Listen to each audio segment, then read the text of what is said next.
The new Dead by Daylight 7th anniversary live stream. We got a lot of different updates and news tidbits of things that are coming down the pipeline. A lot of them projected to come out sooner rather than later. A lot of them supposedly being in the summer before the end of summer. One of the biggest ones is going to be the face camping nerf. They're tweaking what they're planning on doing for face camping and how they're going to answer that. It seems like a new mechanic is going to be added into the game that should deny killers being able to directly face camp. There's another Dead by Daylight content creator named Scott Jund that has a response to that and is talking about the mechanics of the new face camping system that's coming into play. Obviously, things can change.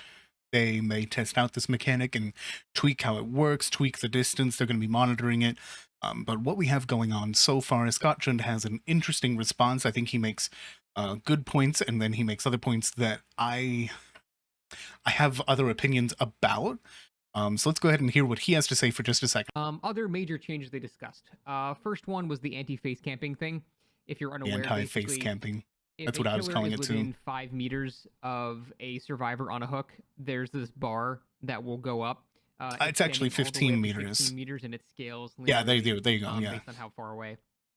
So anywhere If from they're 15 meters in or this closer, that radius, bar will fill up. a new bar will fill up, and once that bar is filled, the survivor will be able to And then, yeah, unhook the closer you themselves. get, the And this further will that, activate, the faster that bar self-bar will time fill you up. get, any unhook perks that you have, all that stuff.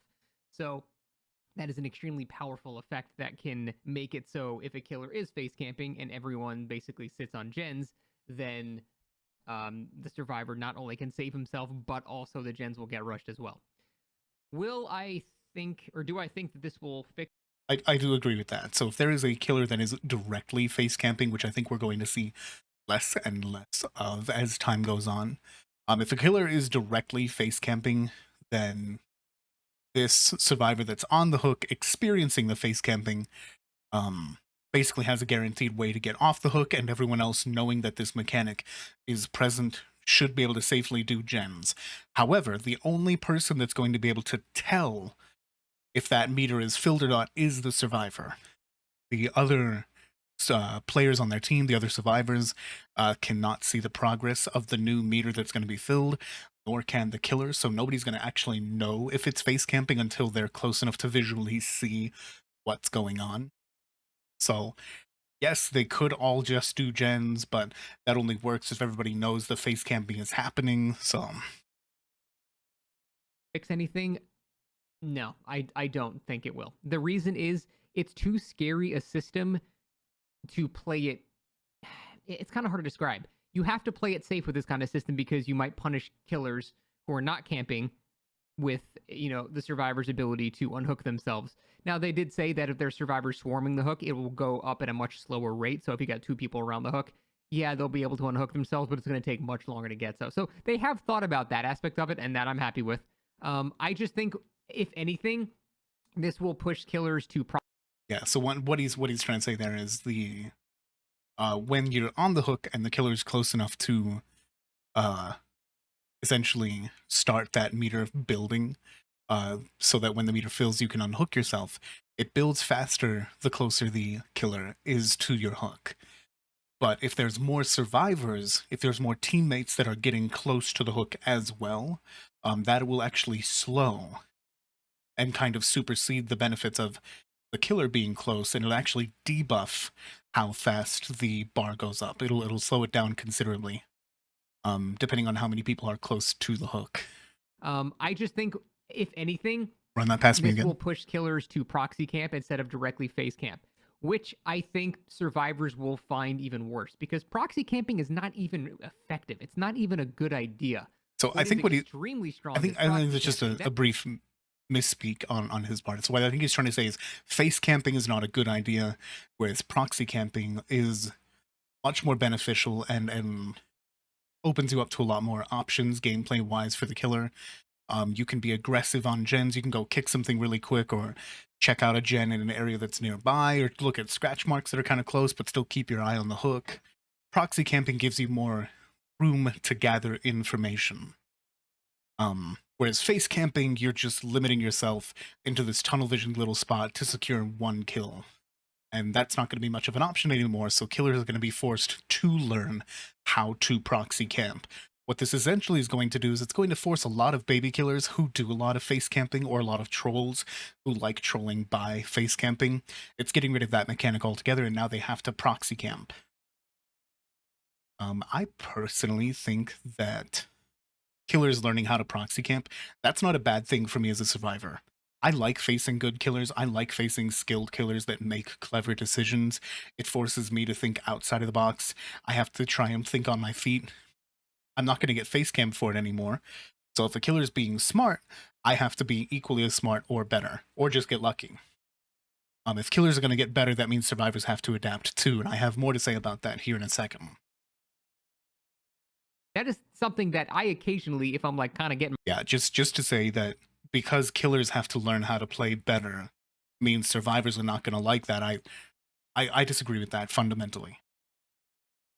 Just because killers are playing better does not mean I as a survivor am going to dislike that. And I play 50-50. I play survivor and killer 50-50 all the time. my ass beat, I will do. I'll never just straight up face camp somebody, but the actual idea of proxy camping is unfortunately more effective than face camping, and I this agree with won't that. really address that. So I think the people that want to play in that type of play style are just going to basically ignore the system entirely and proxy camp. And that is going to honestly make campers even smarter, which I think might have a Yeah, negative effect if yeah. they're punished for sitting right here. But they realize, oh, hey, I can go this far away, see someone coming, and then intercept a save. That's going to be much more value for me. It's going to make campers even smarter, which I don't think is going to be a good unintended side effect of this. But I mean, you're not really gonna. If you still have to be 16 meters away and then you catch someone coming in all likelihood, unless you're playing somebody with range like Deathslinger, Trickster, Huntress, you're probably gonna see more often than not, since she's just a super popular character in the first place. But that's the only person that can, or somebody who's really fast, like Nurse, Blight, Wesker, who can get in and intercept really quickly. What's more than likely is instead of face camping now, we're kind of creating an environment for hook trading. I think hook trading is going to happen a lot more often. If proxy camping becomes more prevalent, then hook trading is going to end up happening more often because you're going to get easier hits. They're likely going to just commit to the save anyways to prevent hook states. And once hook states are prevented and that survivor goes free, the other one is going to be an easy down. Now you trade. Um, So I don't know. That's actually gonna be really interesting. I don't think that's a bad thing. I would rather hook trade all day. I don't think that's a complaint at all. Rather than pushing one survivor into state two, getting two survivors into state one is beneficial to any survivor team. I think that that weighs in the survivor's favor all the time, every time. I don't think that's a negative at all.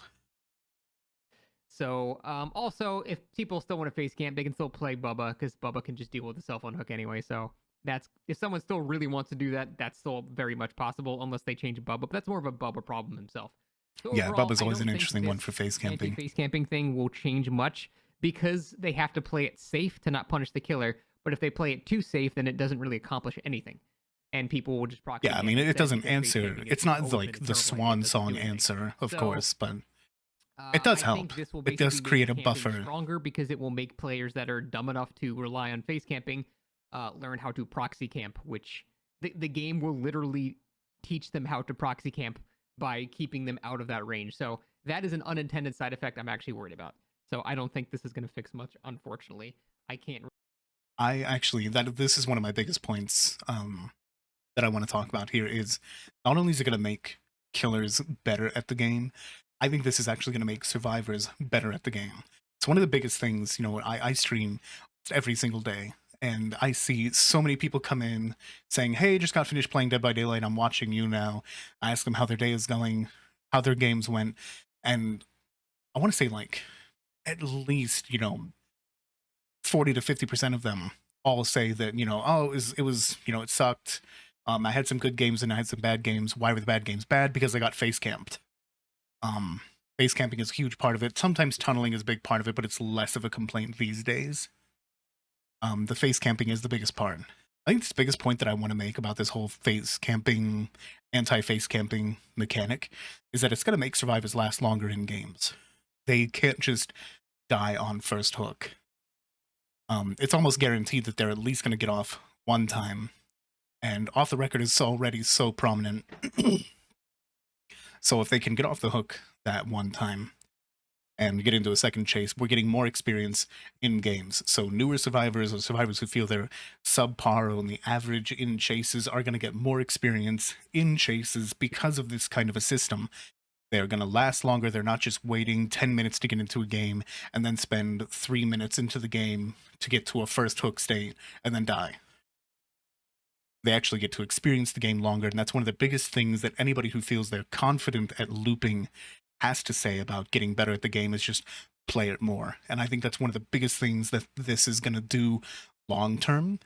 I don't think that the anti-face camping is going to change anything immediately for those types of players, but it's going to long term add to players being happier. They have less to complain about. They're getting to experience the game for a longer period of time per matches, which means they're going to slowly get better at the game, just like killers are going to get better at the game without being able to cheap tactics like getting easy kills with face camping. I think all around, it may not be the answer to everything, much like Scott said, but I do think it's going to have a lot more positive effects that we will see kind of soft burning in the background over a longer period of time.